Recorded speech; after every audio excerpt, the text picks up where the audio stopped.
Hey, what's going on, guys? Today I want to discuss something a little different than I normally do, and that's because this is about a game that I'm actually very excited about. Yes, I'm excited for the amazing RPG games coming out, like Cyberpunk 2077, The Outer Worlds, Borderlands 3, and Destiny 2's Shadowkeep, but I consider myself a very diverse gamer.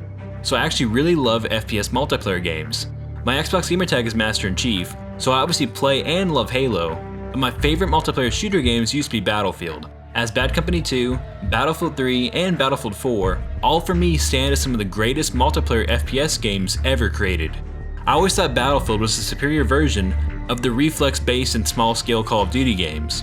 I did always like the campaign in those games, but I was much more drawn to Battlefield for multiplayer due to its larger maps, vehicular combat, and literal feeling of all-out war. However, all of that changed in Battlefield 5, when the game had a ton of gameplay issues, but also became a vessel for more political bullcrap and pushed agendas. Call of Duty, on the other hand, while yes, has been battling stupid microtransactions from time to time, has managed to at least not piss on the fans that love the game, by calling them uneducated or entitled, and has always stood by their decisions, no matter how controversial or offended someone might be. This continues to the Modern Warfare reboot of 2019.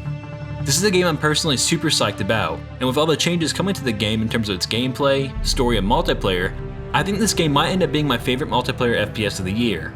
However, what I want to do today is address how once again this game is under attack by gaming journalists who for some reason consider themselves the white knights of the world. It was revealed recently that killstreaks will be returning to the game.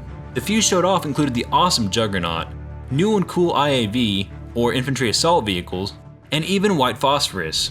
Now, instead of focusing on how several of these killstreaks would affect gameplay and make predictions on what other fan favorites would return, most gaming journalists have instead decided to all focus on white phosphorus and how it's such a controversial weapon. Yes, I understand that the game's story will make players question the morality, which I'm personally excited for, and I understand that the weapon itself may still be one that is surrounded in controversy regarding its effects on the people. However, this is a damn video game. I hardly ever curse on here, and I try my hardest not to, but I mean, come on. This is getting out of hand. Now just the simple fact that white phosphorus is in multiplayer is considered a bold and controversial move by Infinity Ward, at least according to journalists.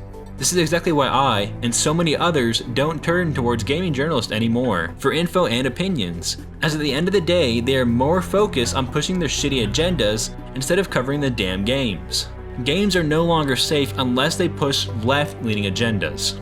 If they have anything controversial in the game, it's in trouble. If they make a right-leaning joke, it's in trouble. If they avoid politics, then they're still in trouble. We've seen that with The Division 2, Ghost Recon Breakpoint, Outer Worlds, and even Cyberpunk 2077. All Call of Duty has shown off here is a weapon, and that's being considered a bold move.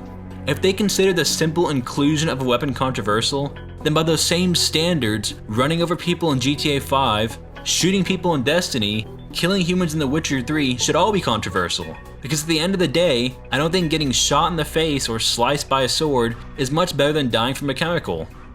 Yes, I know the latter may be more painful, but death is death, and I think everyone could agree that in real life, dying to any form of weaponry isn't that preferable. At this rate, I wouldn't be surprised if gaming journalists consider Minecraft actually a controversial game, as killing monsters in that game is somehow encouraging genocide. Alright, sorry for the small rant, guys, but I feel like a lot of you all are just as disappointed and tired of this crap as I am. I'm excited for Call of Duty 2019, and I feel like it'll be one of the best games of the franchise yet, and I can't wait to start seeing more of the game, and maybe even covering it here. But enough with what I think, I want to know what you all think as well. Do you think this killstreak is actually controversial, and that gaming journalists are right, or do you all agree with me that it's not, and that the political crap in games is getting way out of hand? Let me know your thoughts down in the comments below, and if you like this video and you want to see more like it, leave a like, share the video, and hit that subscribe button. And I'll see you all on the next Shepherd Gaming video. Kila Salai.